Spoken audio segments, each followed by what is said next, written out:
Hello, this is Charles Brewer, President of the Civil War Study Group at Lake of the Woods, Virginia. Welcome to the recording of our program on July 22nd, 2022. Good morning. Good morning, one and all. Thank you very much for coming. I'm Charles Brewer, President of the Civil War Study Group here at Lake of the Woods. Before introducing today's speaker, as I originally wrote this, but it turns out that we have speakers. We have a 2-for-1 deal. I'd like to mention a few items. Earlier this week, I sent out an email reminder about special programs next week being presented by Friends of Cedar Mountain Battlefield. I encourage you to visit the link in our website or in the email that I sent out to make your plans to participate. They have a lot of interesting things going on. And that pairs nicely with our August 26th program. Historian Mike Block will talk about the many implications of the Battle of Cedar Mountain, which is, as you probably know, over near Culpeper. It saw the emergence of the Federal Cavalry as an effective intelligence and screening force. It also provided Confederate Major General A.P. Hill's first opportunity to save the day and his first opportunity to raise Jackson's ire. And then also within the Federal Army, the aftermath of the battle escalated the infighting among generals and led to recriminations and finger-pointing over why the battle was fought in the first place.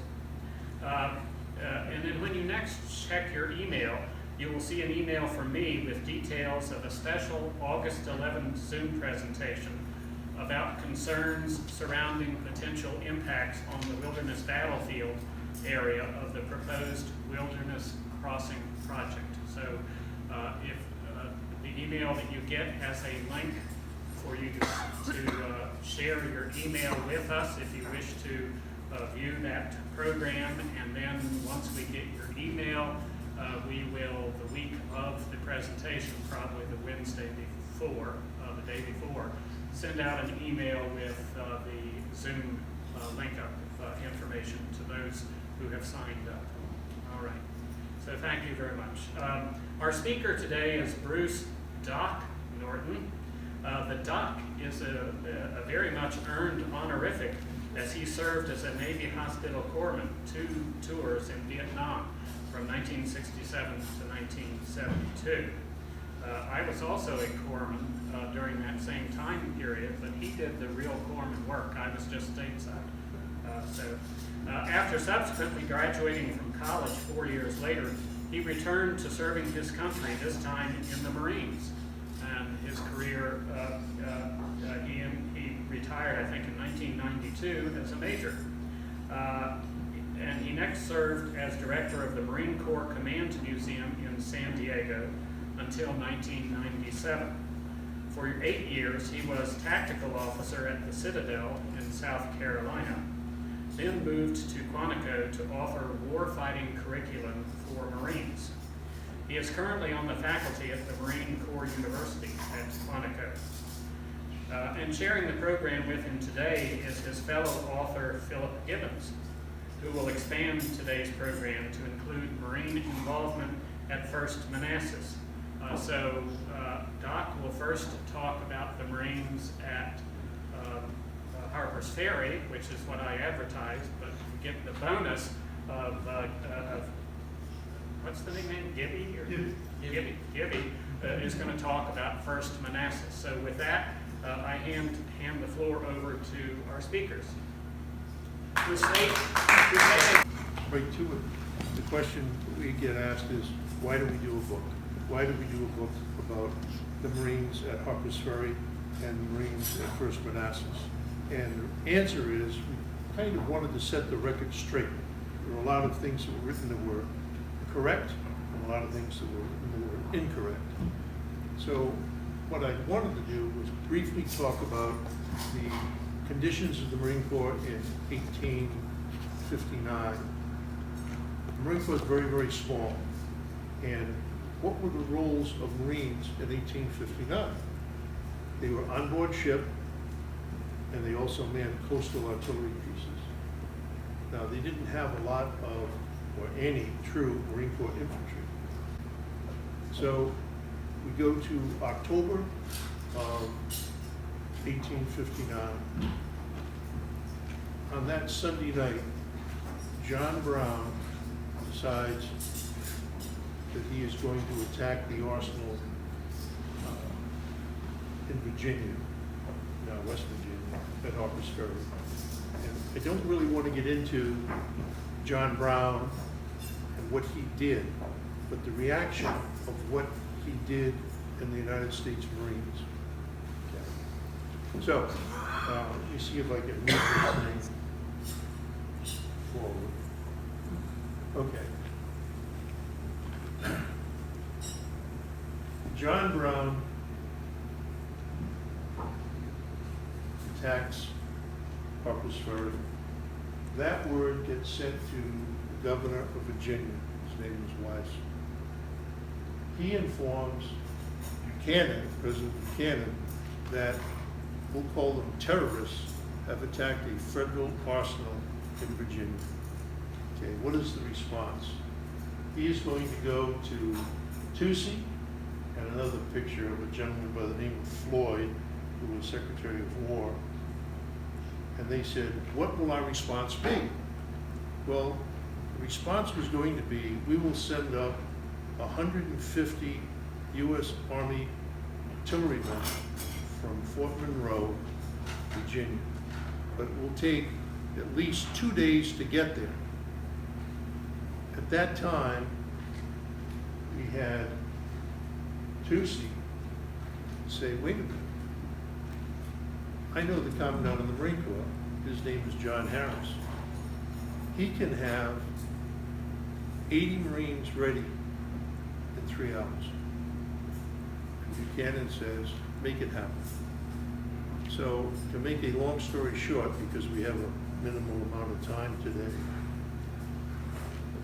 there is a lieutenant by the name of Israel Green. He is standing the duty on that Sunday. And we've all, how many of you have served in the military? Raise your hand. Okay, so you know what it is to have the duty. So this poor guy has the duty as a lieutenant, and he's a line officer. And he's told about this, and he is told, get Marines from the Navy Yard forward advancing.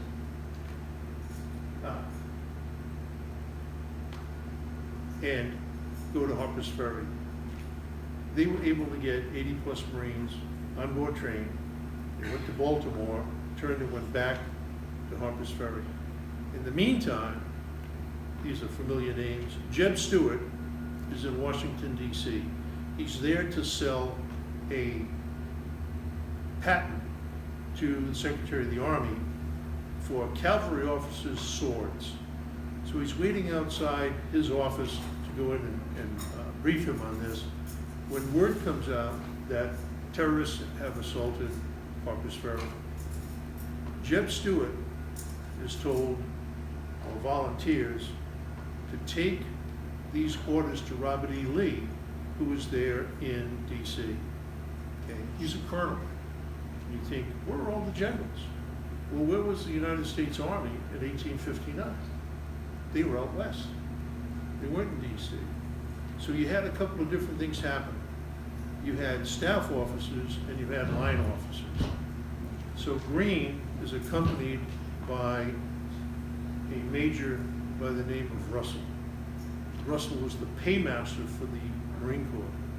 But Russell cannot do anything as far as attacking John Brown. Why? Because he is a staff officer. And by law, staff officers are non-combatant.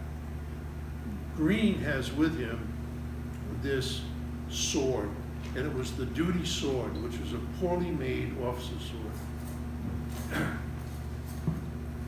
Jeb Stuart accompanies Robert E. Lee. Okay, Israel Green.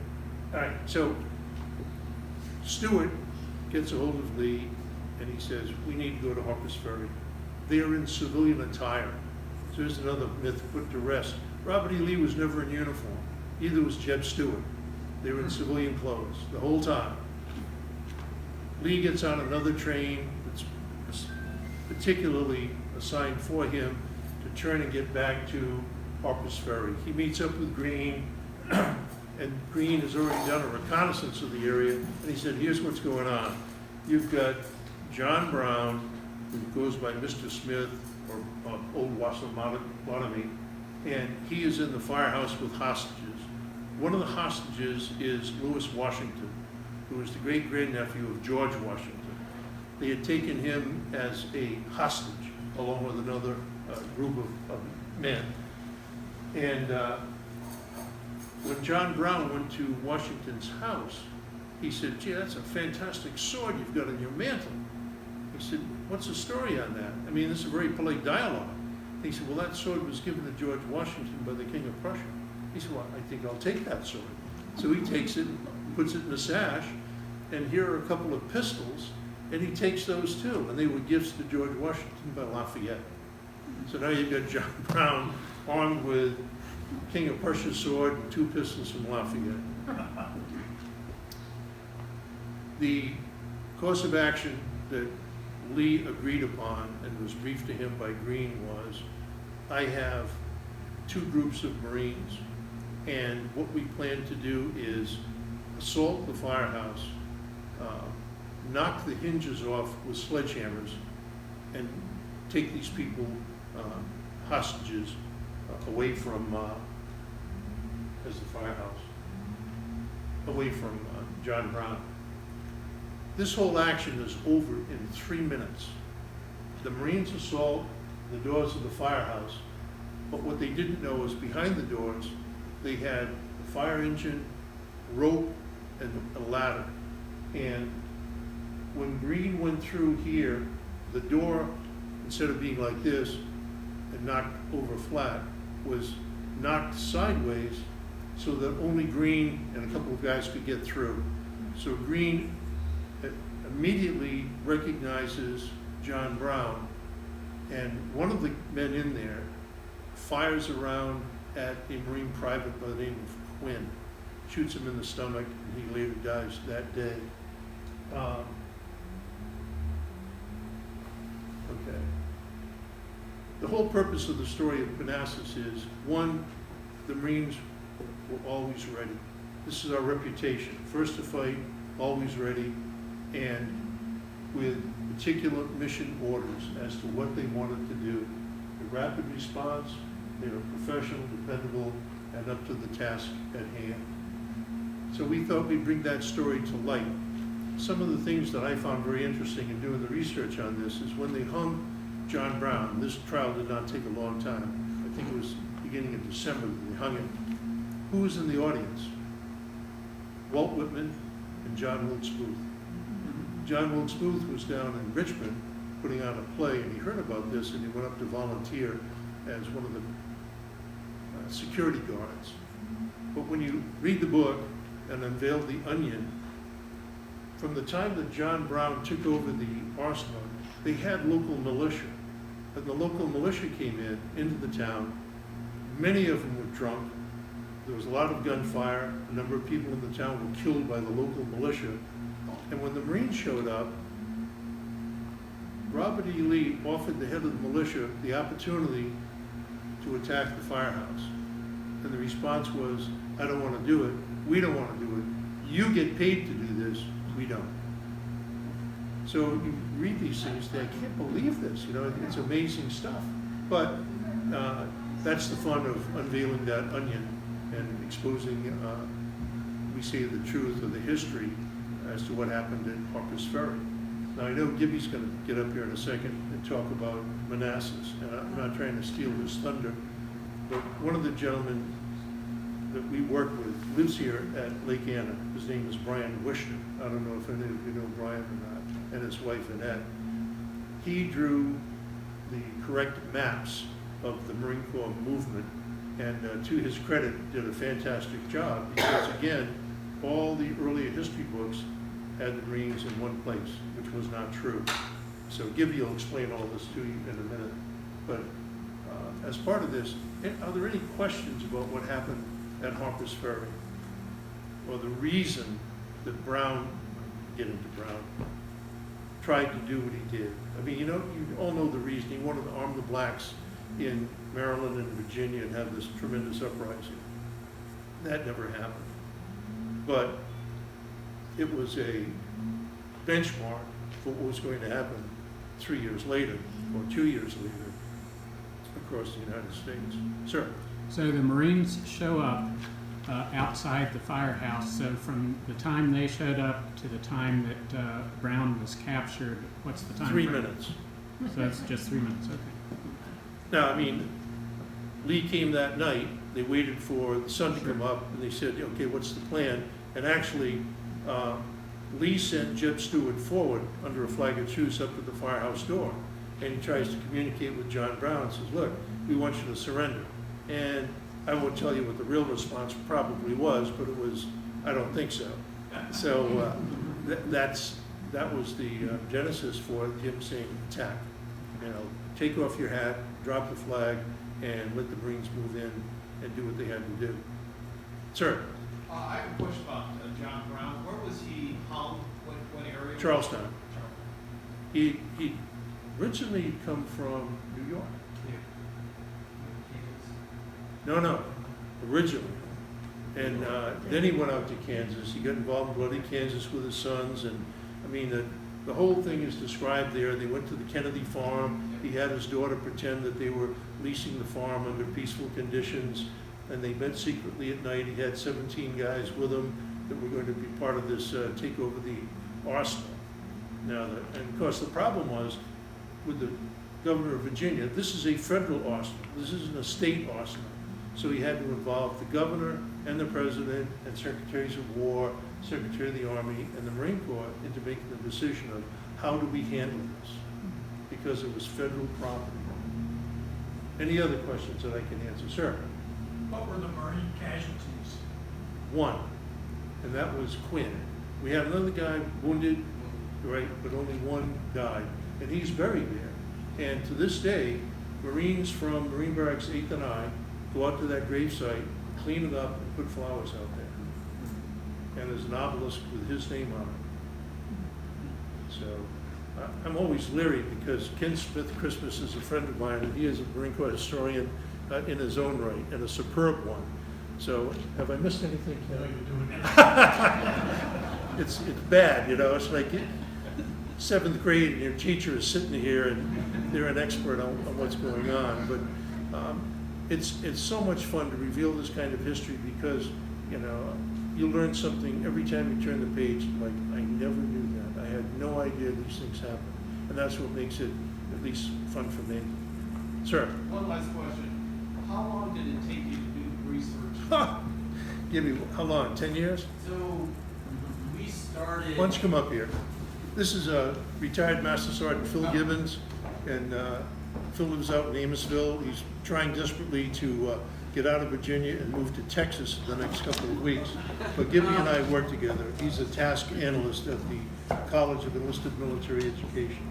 But I'll hand this over to you. Oh, thanks. First Thank of all, you. Thank you everybody for your question. Yeah. So Doc and I were both independently researching on our own, so I can't speak for when Doc started, but being a Marine and a historian, he probably started when he was out in San Diego. When I checked in at the barracks in 2001, I was assigned as a docent for the Home of the Commandants. One of my first assignments was, hey, we need to document everything and talk about Barracks Marines history. So that's where it started with the First Manassas stuff in Harpers Ferry, since Marines from the barracks came to, we're at both locations. So I spent time talking with Ken. We were both at the Navy Yard there during that era. Tom Williams, the director for the Marine Corps Historical Company, has been a great source of information and assistance with our research, and of course, History Division there at Quantico. There's a couple of past directors that have been just fantastic people to work with. So that answers your question. Cool. So how much time do I have, sir? Another 30 minutes? Okay. Say, don't tell me as long as I want, because I will,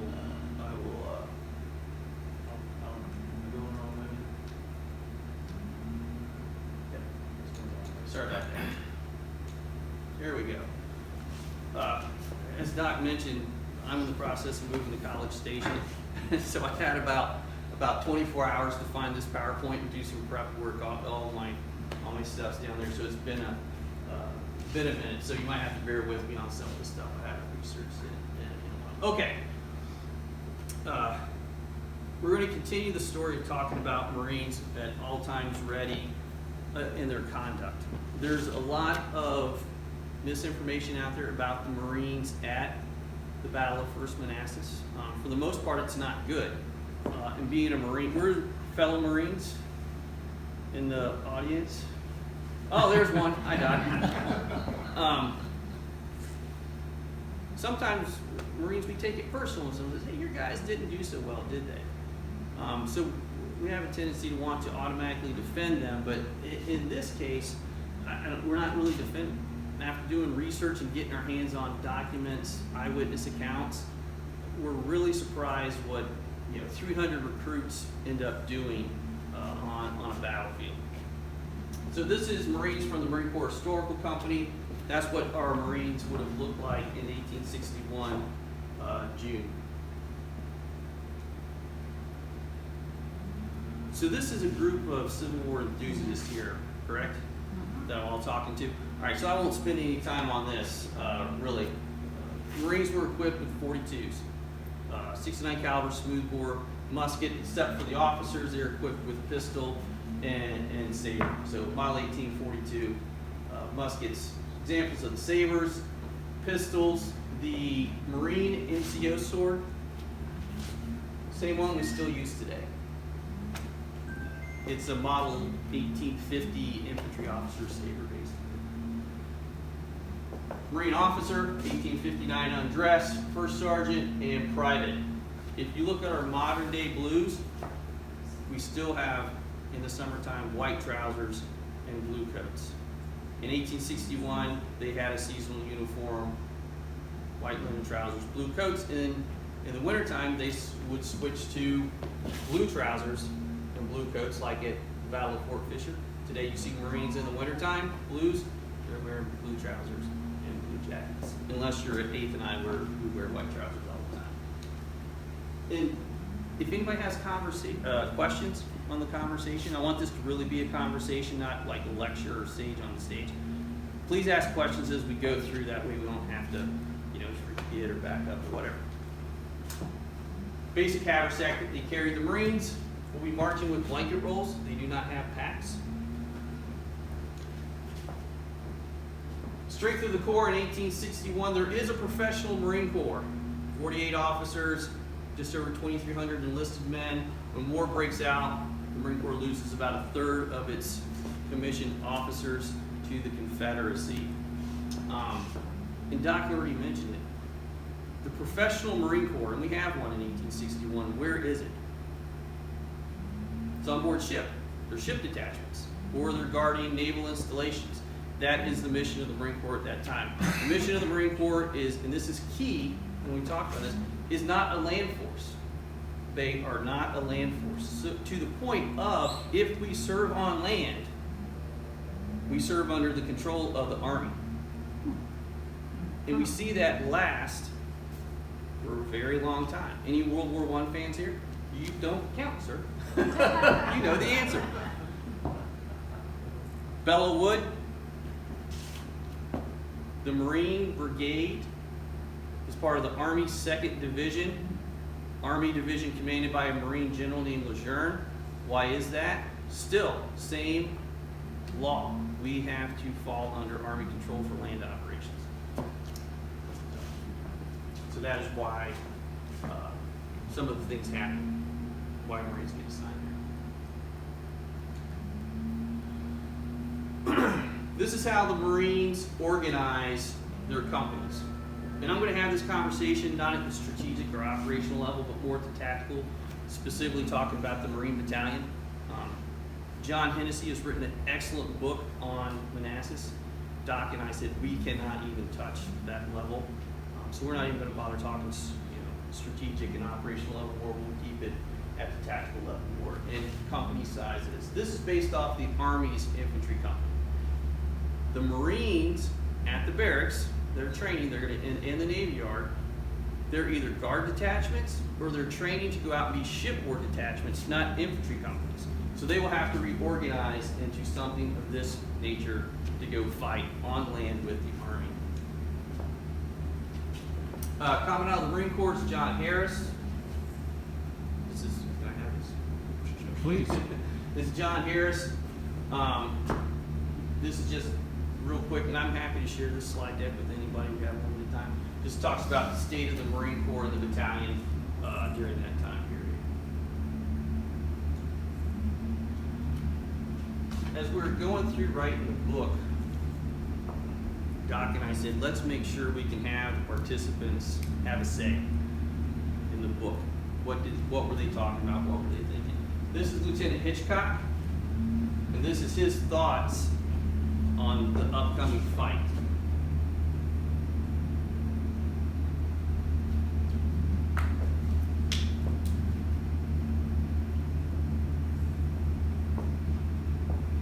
We shall drill all day and work hard. That's going to play into it later on.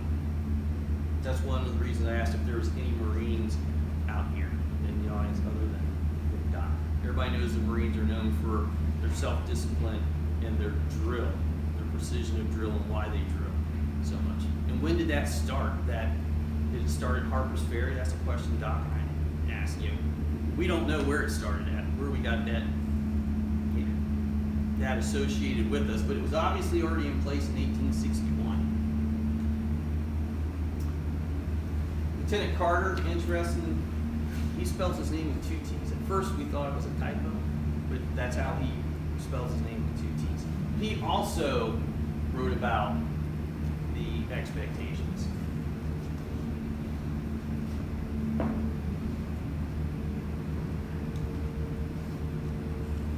So when the word comes down to the barracks, and it really doesn't go through the commandant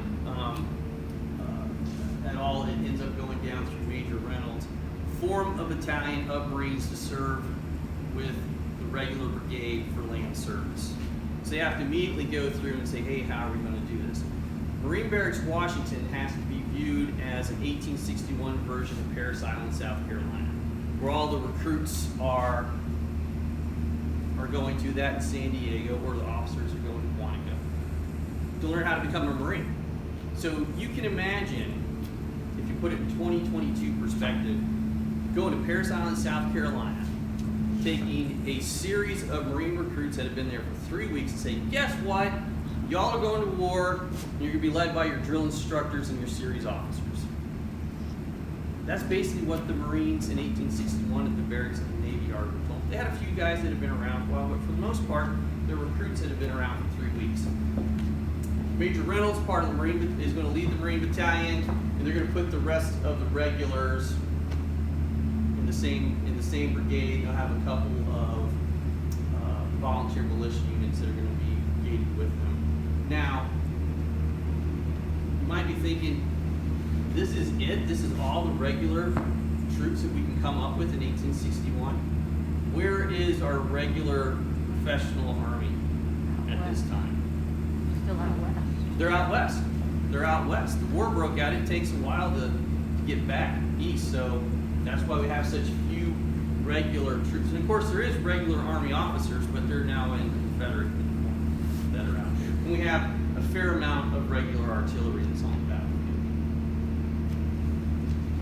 The Federal Army is called the Army of Northeastern Virginia.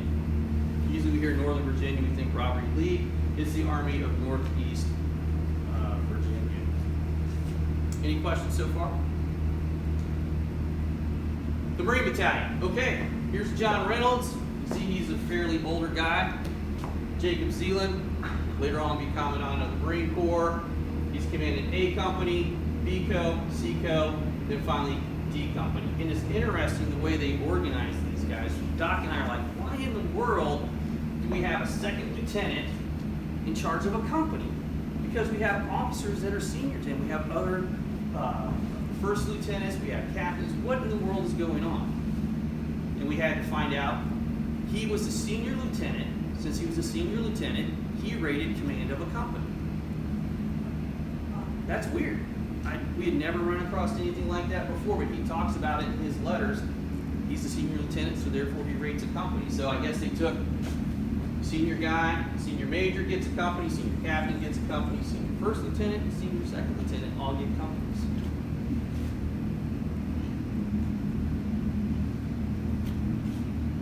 There it is. Here's how the battalion staff is set up. Second Lieutenant Joseph F. Baker threw Doc and I for a loop because he wrote all of these wonderful letters about what happens at Manassas. The problem we have, we went over to the history division, we got the muster rolls of who marched out. There's no Lieutenant Baker on the muster rolls at all. Like, who is this guy? Baker ends up being a courier sent from the commandant out to Reynolds to bring him a horse. And Baker just kind of attaches himself to the command. He's like, I want to stay, I don't want to miss the fight. Who would want to miss the fight, right? So, but the great thing is we're going to talk about his letters that he writes. He is in the thick of everything and has given us some wonderful accounts of the fight. There's A Company, B Company, C Company, and D Company. Here's what the Marine colors looked like in 1861. This is a reproduction put together by the Marine Corps Historical Company. The original one is at the museum down in Triangle. Master Gunnery Sergeant Rich Dudo. Colonel Chris Bopp. Those are Marines that are carrying the colors. They're not just plain Marine, they're actual Marines. Here's the Marines.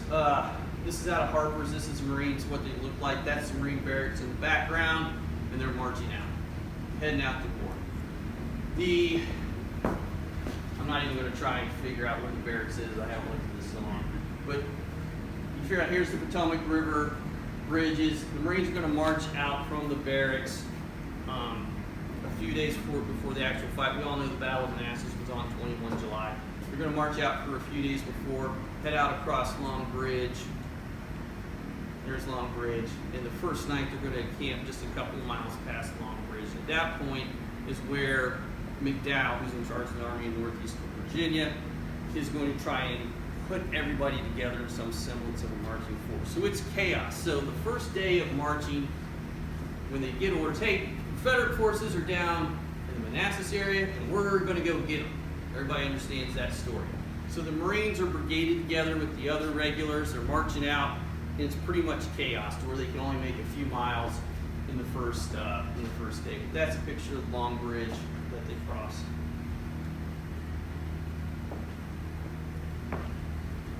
This is the area where all of the federal troops are going to end up encamping for the most part on the first night.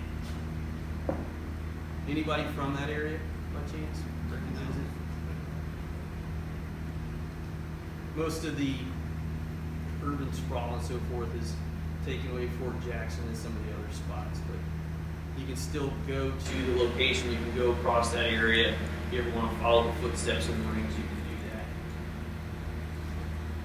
The next day, 17 July, they make it to Fairfax Courthouse. The Federal Army does looting, burning of houses, those types of unprofessional things. We would not do that today, but it's a kind of an undisciplined army at this point still along the way. Now, I talked about Marines and how we do drill all the time, and how that plays into who we are. So when we go to recruit training today, we spend a tremendous amount of time drilling. Drill, drill, drill. It makes us feel good about ourselves, gives us self-discipline. We learn to work together as a team, all right? The Marine Battalion, every time they stop as they're marching for a 10-minute break, and everyone's like, all right, everybody take 10 and relax. The Marines start to drill. They go through the loading procedures of their muskets. and they practice going from column to line, all these different formations. Company officers are put in charge, hey, go do this. They're setting the recruits up for what's ahead of them. Some of the veteran officers know there's going to be stuff that's going on. The Marines are going to get scared. If we can teach them, focus on the drill, and they'll be fine. Kind of like we're more terrified of our drill instructors than we are of anything else, so we do what they want us to do. So the Marines are drilling while everybody else is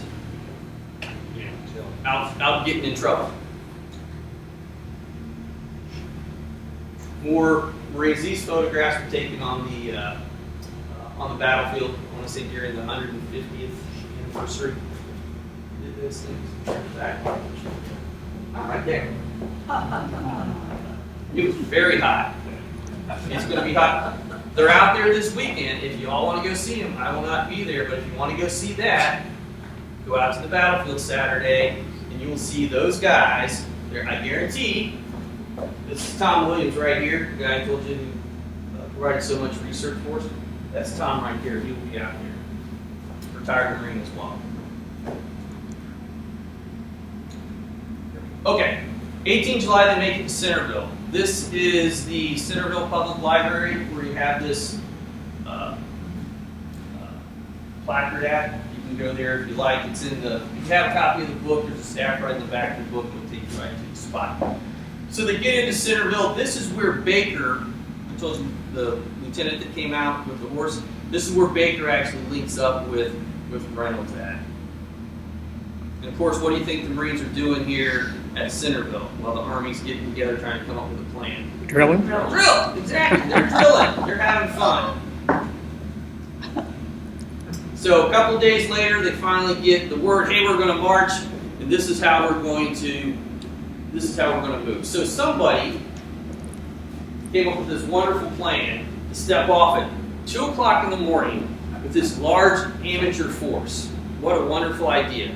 I have a problem getting around my house in the dark, okay, with no lights on. I can imagine the command and control problems that you have in the dark with these armies. And the plan is, at least for the brigade that the Marines are with, that division, they're going to cross over Cub Run Bridge. And as soon as they cross over the bridge, they're going to make a right, go down this goat path, literally a goat path. The two brigades are going to split off on separate paths. They're going to cross over Cub Run Bridge, and they're going to both link up together back on the road in order. Easy, right? It does not work out that way at all. Why did they split up? It's a time and distance type thing. If you put everybody in line, say for example, you take all of us, all right, everybody follow me, we're going to go out here, and we all go out the exit. So you guys go out that exit, you guys go out that exit, we'll meet in the center. It's just efficiency. The brigade commander that the Marines were assigned to realizes that the other regular battalions have regular troops that have served together. The militia units have units that have served together. The Marines have been together for 3 weeks, so we need to have something easy for them to do. So they go up to the Marine battalion commander and say, hey, we've got a great job for you. You're going to support Griffin's artillery battery. Shouldn't be in the thick of the fight. You just be there to support those guys. Wherever they go, you go. Easy enough, easy day. That's what we're going to do. Those who know the battle. How many here has been to the Manassas battle? Just about everybody. Perfect. I'll leverage that here in a second. This is the Cub Run Bridge crossing, the actual location where the Marines crossed. Lieutenant Hitchcock and I want to say it's Carter pause here to take a break as the Marines are crossing, and they talk to each other about, hey, if I die, would you please take care of our remains? And they each promise each other that they'll do that. Here's the Marines crossing Cub Run Bridge, coming down here on the left. I don't know if y'all can see it. Oh. Oops. It's the green button in the middle. Is that the air? Is that the light? That's the light, yes. Oh, here we go. That's Sudley Church right there. They're familiar with Sudley Church where it's at. There you go. So this is about 09:30 in the morning. They stepped off at what time? 02. And it's going to be a hot day. Just for reference, Henry House Hill down here. Here's Stone House. Matthews Hill is up here.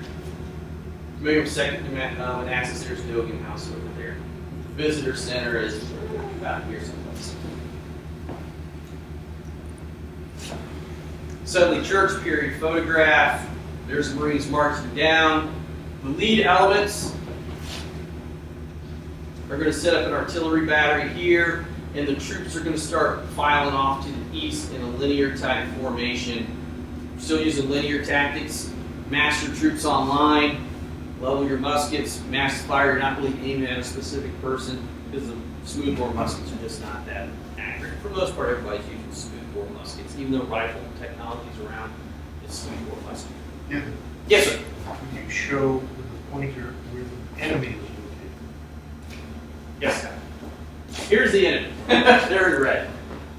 Here's Stonehouse. You have a couple of artillery batteries and the initial Confederate forces. And you also, this is Stone Bridge, and here is the, I don't really want to say it's brigade, it's more like a regiment minus it's down here. Now the overall plan, if you're not familiar with McDowell's plan, I'll jump up into operations just a little bit. The plan is for the Army in Northeastern Virginia to split. One force will come down through here, and another force is going to come around from Cover Run Bridge, come around here, so they're kind of doing a pincer movement because they believe the enemy is in this area here. The Confederates also have a plan that's somewhat similar. Yes, sir. Are there colored blocks indicative of the size of the forces? So at this point, the Federals coming down over Cub Run are significantly larger than the red, the Confederates are? His question is the size of the forces on here, is it commensurate with the troop numbers? Yes, that's something that Brian Wishner did for us. We also wanted to try and do as much visual as possible. So even if you look at the number of ticks here on the artillery pieces, that's how many tubes they had at that location. Okay, yes, sir. Yeah, question? Okay. Any other questions? Okay. Matthews Hill. You can't really see our writing up here, but you can kind of see this is Stone House. This is just a photograph, so you kind of get an idea. You can see the topography way up here. This is where some of the first Federal troops are going to line up. The 79th New York is going to line up in this area up here. Sudley Church is kind of up here. This is the modern day road intersection that we can all go through and be in that wonderful commuter traffic. There is this is taken from a Confederate battery position, and I can't remember the officer's name. A Confederate officer later on became a cavalry officer in Bowdoin. And Bowdoin's battery is up here on this hill. I want you to kind of remember this position up here and think about this spot right here. We'll go back on that in a few minutes. 10:45. The Federal columns are splitting apart. The Confederate forces that were kind of set up to face Burnside Bridge have kind of turned and faced more toward the north, so they're shifting troops. You can just barely see the arrow over here of the initial diversionary attack by the Federals that's coming across the bridge. Here's Griffin's battery. Here's the Marine Battalion. Another two batteries. So you kind of see how the battle is starting to develop. Again, what's the mission of the Marines? The artillery. Support that artillery battery, right? First Marines are killed. So I showed you that high ground where Bowdoin's guns were sitting at. Doc and I believe it was in Bowdoin's guns that caused the first Marine casualties. They were trying to do counter battery fire.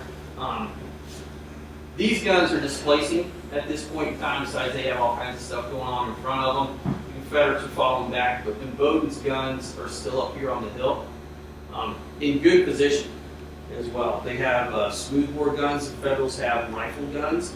The rifle guns are firing at Bowdoin, and they're burrowing into the dirt in front of the gun battery. So Bowdoin's in a very good spot. So he's doing counter battery fire with Griffins and Ricketts, and that's where our first 3 Marines were killed. How do we know that's where the first 3 Marines were killed? Remember Baker? Baker writes about it in his letters that he splattered with dirt and blood on his uniform of the Marines that are killed. 1 Marine has a leg shot off and 2 other are killed. 11 to 11:30 in the morning. So, this is the first time the Marines come under fire. So what are they relying on? Drill.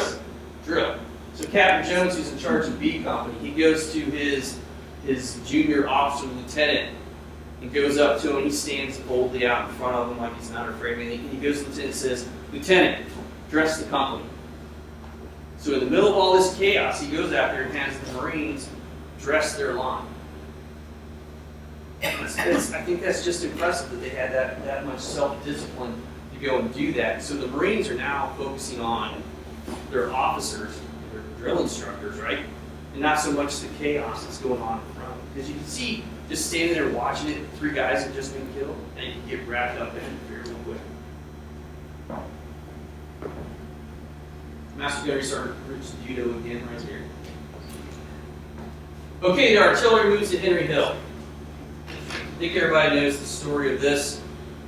About midday, the Confederates start to fall back to Henry House Hill. There's actually 2 Confederate armies that are fighting. They're showing up in this area. One led by Beauregard, the other led by Johnson. And they're starting to reshape the battlefield a little bit up on the Henry House Hill, going up, kind of falling back by terrain features. An old tactic, before we had rifle weapons, was to lead with your artillery. So you can get up there, put the artillery in it, and just go blasting. The lead battery is not really sure what's going on, and as they go down the road, they're supposed to make a left and go up on Henry House Hill. They make a right, and make a mistake, so there's chaos right here at Fog War, but eventually they go forward. Now, they go forward at the gallop. Any horse people here? Horses at a gallop move fast. What's the Marines' job? Stay with the artillery. So the Marines, at this point, Doc and I believe, they drop their packs, or not their packs, their bedrolls, leave them there, and they move forward, because the bedrolls are hot, heavy, like, we'll be back to get them anyway. The idea of being pushed off the ground is not even a thought. So they go forward. That's what they look like, arms and port. Marine Battalion, 11th New York. This is kind of how they come down and move. Now, those that have been on the ground out there, if you're standing where the Federal artillery gun line is, the initial gun line, it's this way. And eventually they're going to shift the section of guns. But in behind that is low ground, for those that have been there. When the Marines go forward, their officers don't just put them blindly up on top of the hill. They put them in the low ground so they can see what is going on. And officers will go forward and assess the situation. Now this is where, so Hitchcock, I get it, he's a lieutenant. Some of the other guys, Baker, they're lieutenants. But they're not like junior lieutenants. These guys have been lieutenants for several years. They're like professional officers. And the only reason they're still lieutenant is because that is the company officer for the ship detachments. Basically, someone has to die in order to get promoted, right? So they go forward up by the gun line to see what's going on. There's low ground. So Lieutenant Hitchcock and Baker, they go forward. Right? And Baker's up in front of them, and Hitchcock makes a comment about the artillery fire that's going on. But they're up there to see what is going on so they can get situational awareness to figure out where to bring their troops up. All right? A section of Confederate artillery guns fire. Baker sees the fire coming, and he drops to the ground. Hitchcock's behind it. Doesn't have time to drop. and they're using a tactic called skip shot, where the ground hits the. You can only do this with solid shot round artillery, smoothbore stuff. It hits the ground and it skips up, and it's very devastating because it goes right about waist high. Anyway, it takes Hitchcock's head off. In the second round, there's a staff NCO up there with him, tries to catch Hitchcock. Second round comes in and takes the arm off the staff NCO and nearly cuts Hitchcock's body in two. How do we know this? There you go. He writes about it. Good on him. But I can only imagine where he's like, he sees something coming and he knows his buddy's behind him. Shouldn't he just say like duck or something? Maybe he wasn't thinking, but kind of. Anyway, we all have that one friend, right? Subtle. All right, we're going to try and fast forward just a little bit on this to save time.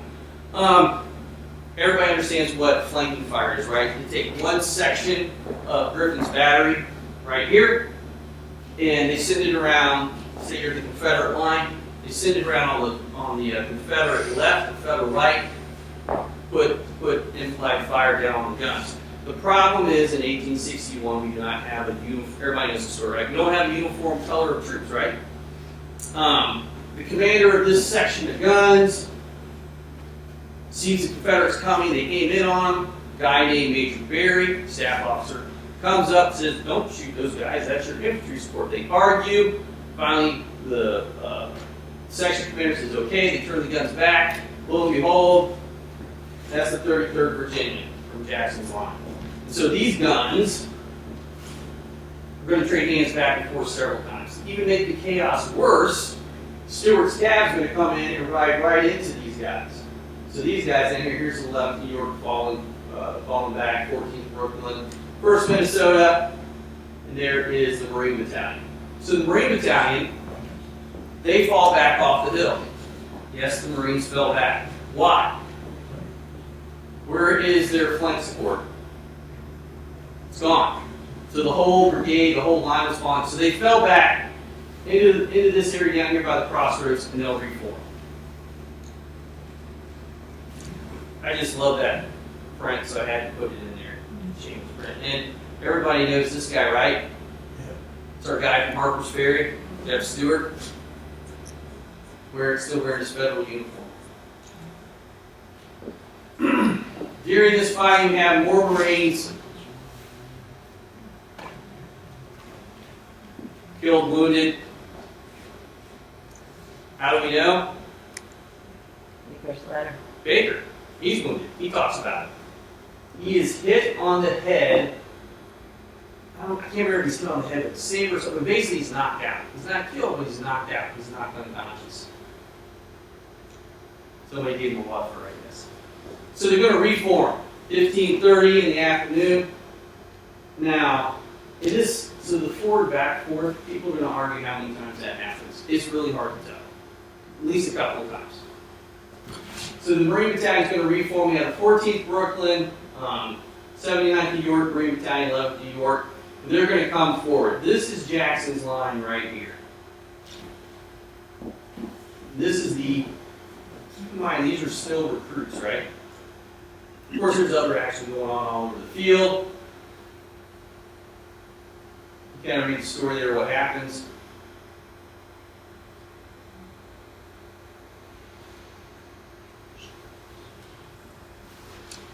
So again, I don't know how many times they went back and forth. But it more than a couple. So here's the neat piece that we love to talk about. We have 300 recruits led by their drill instructors. Okay? This is where the Marines, if you read about it, breaks Jackson's line. Like what? Nobody else in the entire Army penetrates that line any place other than the Marines. It is basically they go forward in regiments in column. The first unit takes a volley fire, they go to the ground. Maybe the 33rd or the guys that the Marines are going after are reloading, I'm not sure, but they don't stop. They're doing what they're told to do. So they advance. Here we see some of the other units that have fallen back and broken. Griffin's battery still changing hands. There goes the Marines right between the 27th and the 2nd Virginia. You can walk that ground if you go out to the battlefield. It's still preserved. 1545, 1600 hours. So how do we know the Marines broke the line? A surgeon from the 2nd Virginia wrote about it. And again, we talked about that uniform. There we go. Blue coat, white trousers, white cross belts with a big old shiny brass plate in the center to give everybody something to aim at.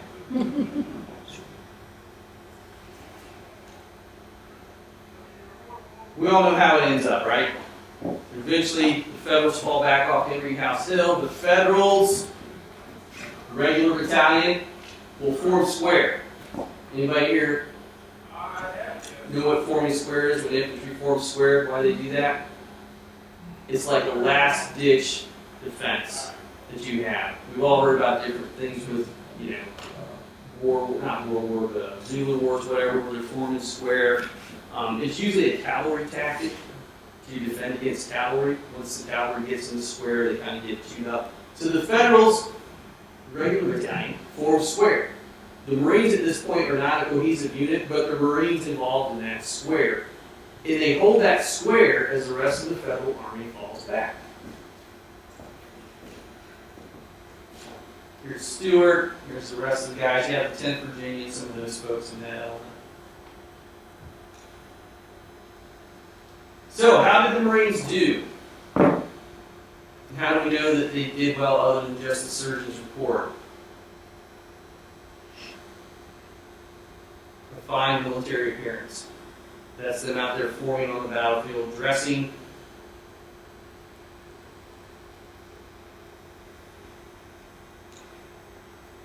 Here's our casualties: 44 killed, wounded, missing in action.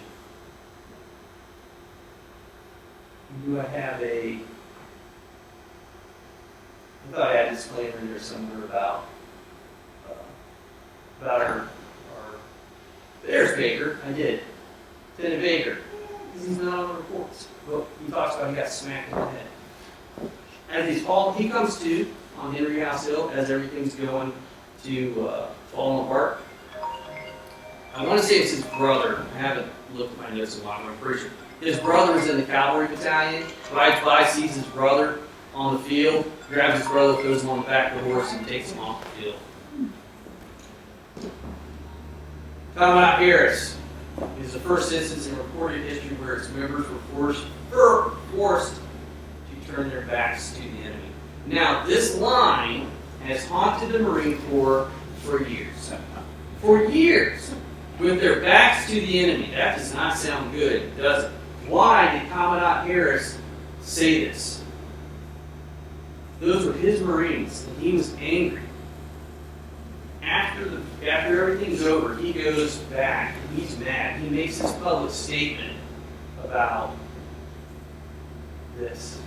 You see it has quote marks on it, because there's more to it. It said, this is what happens when you put Marines under command of the Army.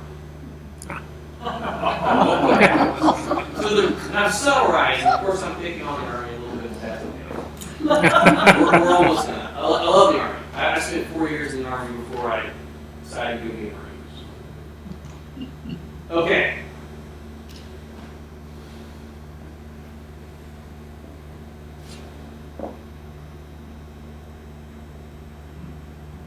Marines are still going to be used, but not under control of the Army. They'll be used in combined naval battalions, Fort Fisher, retake Fort Sumter. There is Army troops there, but they're under the command of the Navy. Those that are familiar with Fort Fisher, the Marines did very well there. And it was ships detachments that came off ship, rowboats, never worked together before. They organize on land and they go forward. Because they all have that uniform training. We're so small, everybody knows each other. So during the 150th anniversary, finally we get a marker out there. That was done through private funds, not National Park Service funds. It was put in place. Gunner Sergeant Tom Williams, there's the marker, Colonel Chris Pop, there's Colonel Chris Pop, and that's Master Gunner Sergeant Rich Studio. Both of them just come back from overseas.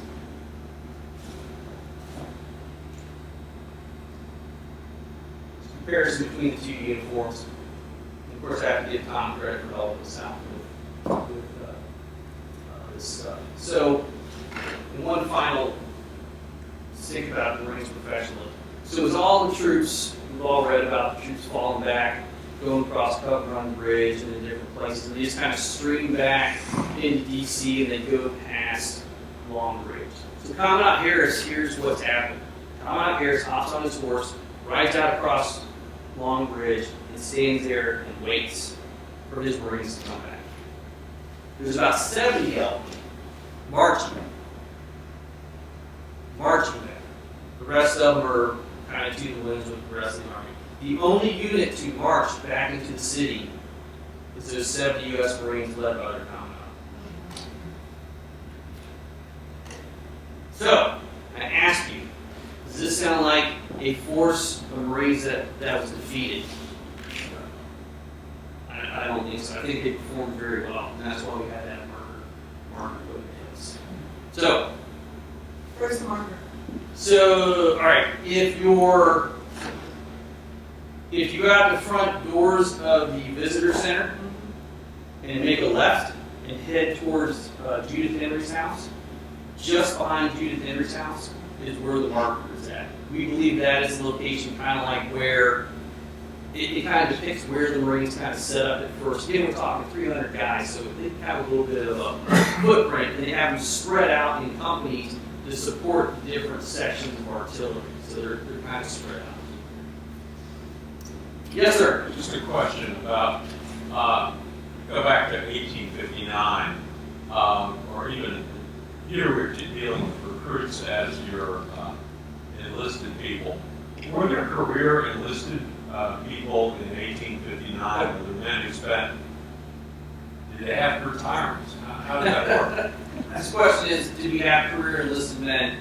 Do they have pensions? I can't talk to the specifics of the enlisted men, but pensions, officers had pensions, enlisted men did receive something if they did a certain amount, but I haven't done the research on it. But you had career privates that spent their entire time as privates, so they might be a corporal. Promotions generally were set up based off the vacancies.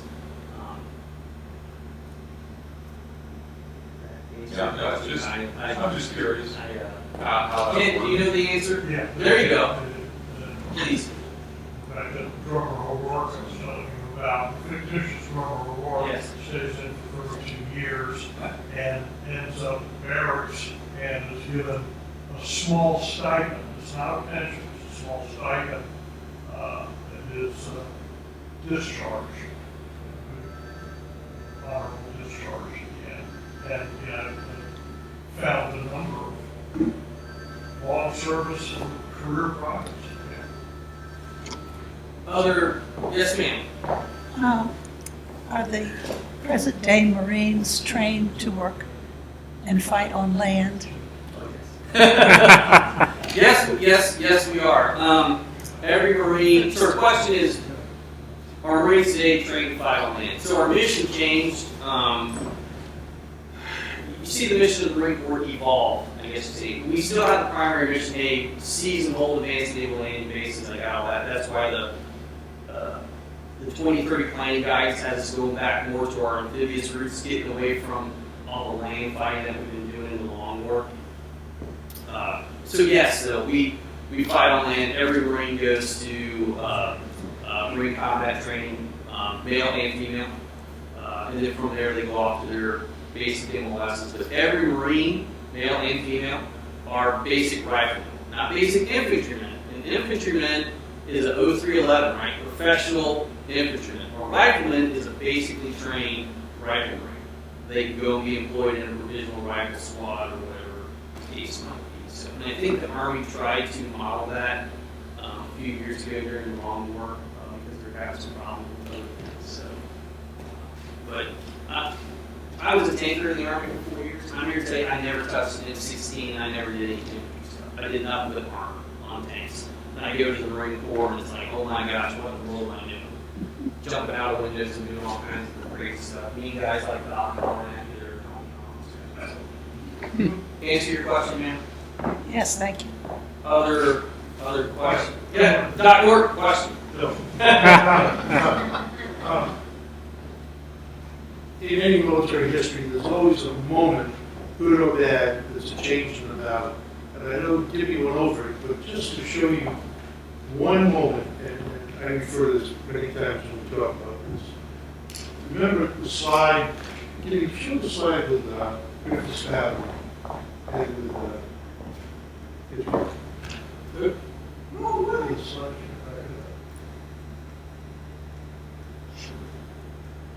That will do it. So here's Rivers Battery here, okay? This is a captain, and he's got this battery of tubes of howitzers. And he sees the Confederates coming through, and he's going to turn his guns like this.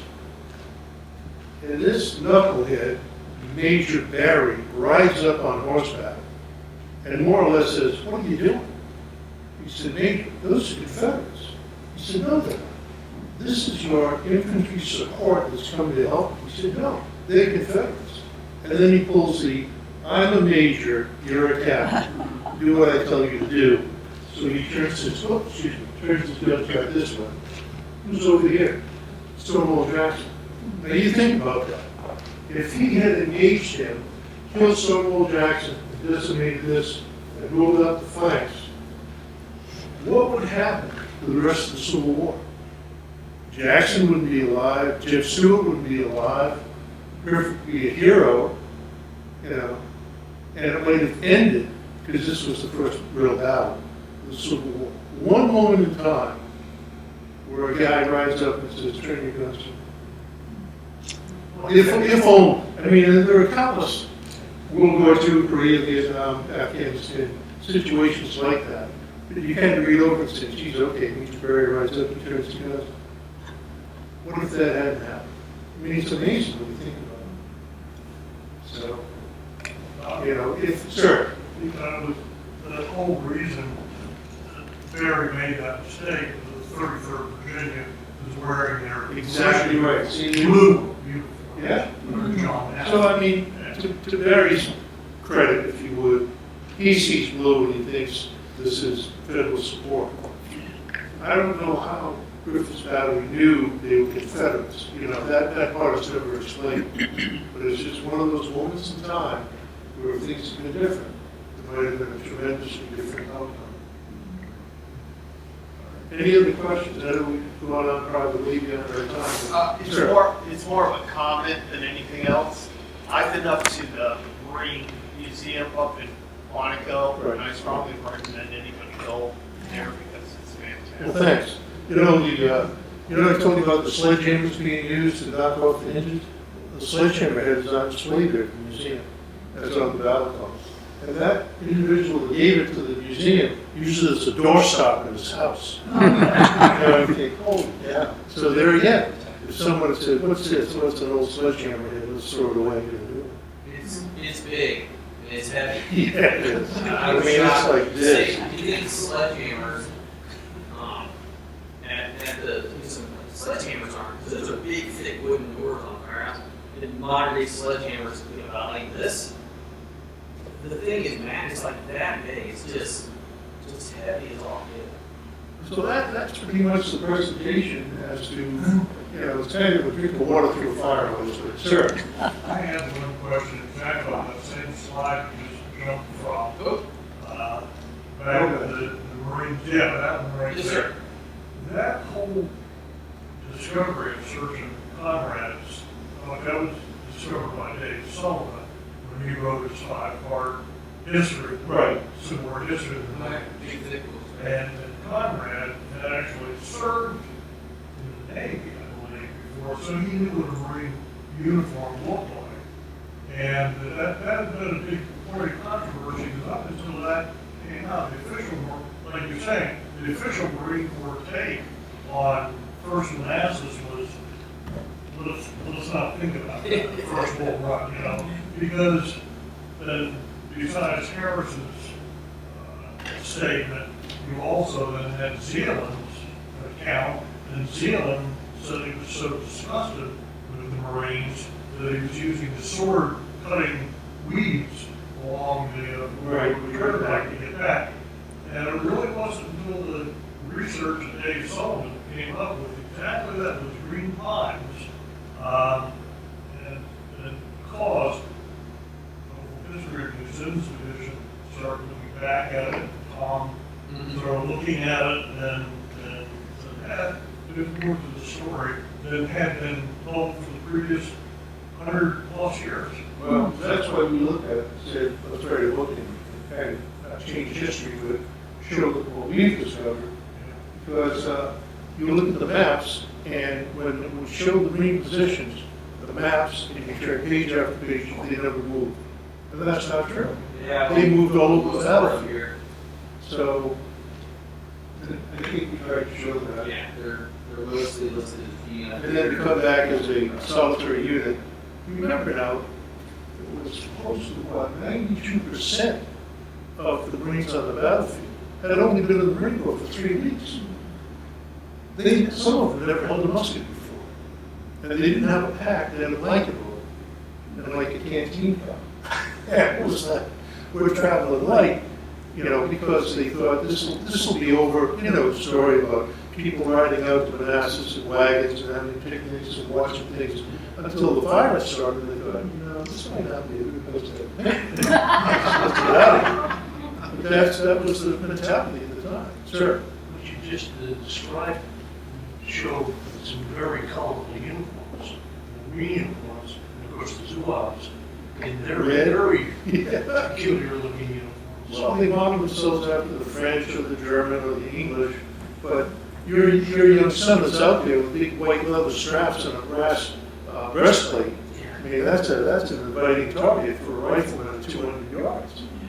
So, I mean, there's so much to it, but that's the fun part of reading about it and unveiling that onion to show what really goes on. You know, some poor kid gets up there and says, let's go up and see where the artillery fire's coming in, gets his head blown off, and then cut in half along with the sergeant that ultimately dies as well. What do you think you're thinking when your son, who is 18 years old, sees his company commander decapitated in the heat of battle? You know, drop my weapon and run for it? I mean, they had 14 Marines that disappeared, you know, no telling where they went. You can imagine, some people said, I'm out of here, you know. This only showed us the first of what became an overall theme of the Civil War in that weaponry got so far ahead of tactics. It's talking about that person walking into that situation and not realizing how good the gun is. Absolutely. Any other questions? Sir? So, do I understand then that after the battle, First Manassas, the Marines basically did not do any more land battles? That's correct. They were designed to be on board ship and maintain coastal artillery batteries. I think probably Spanish-American War, that period was sort of formed. Back then they had numbered companies. In World War I, you look at the companies, they weren't Alpha, Bravo, Charlie, Delta Company. They were 57, 27, 36 company. I mean, you can go on and on and on. How many of you have been to downtown Monaco? Okay, so you go down the Potomac and Broadway, right at that intersection. That building on the right, that gray building that's 3 stories high, that was headquarters of the Marine Corps for the United States Marine Corps in World War I. And you have pictures we have of the Marines walking down the street, right down towards the marina, getting on board ship, and then headed off to France. I mean, Quantico, all the training took place behind the barber shop. And where Gibby and I were working over there, right on where the southern side of Quantico. It wasn't on the opposite side. 95 didn't exist. You know, but it's amazing to look at these photographs, how things evolved. And if anyone can speak to it, Ken can, because he was a curator for the museum there at Quantico for a number of years. So he knows that history very, very well. So, any other questions or comments or? Okay. Well, thank you very much.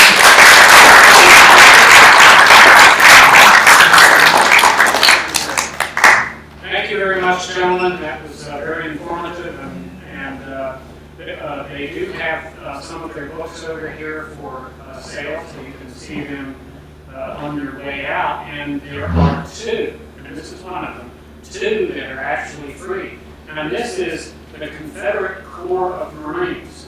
But anyway, so I will put this over here because I don't want to be like. But anyway, that'll be over there, and so there are actually two books. Only one copy of one book, and then multiple copies. So thank you very much, and please remember the August 11th special Zoom presentation, and then also the August 26th regular meeting here. Are there any, is there any new business that anyone wants to mention that? Okay, thank you very much for attending. We'll see you next month. Before you go, please remember to visit our website often, civilwarstudygroup.org. We make every attempt on a regular basis to provide informative content. Thank you for visiting, and God bless.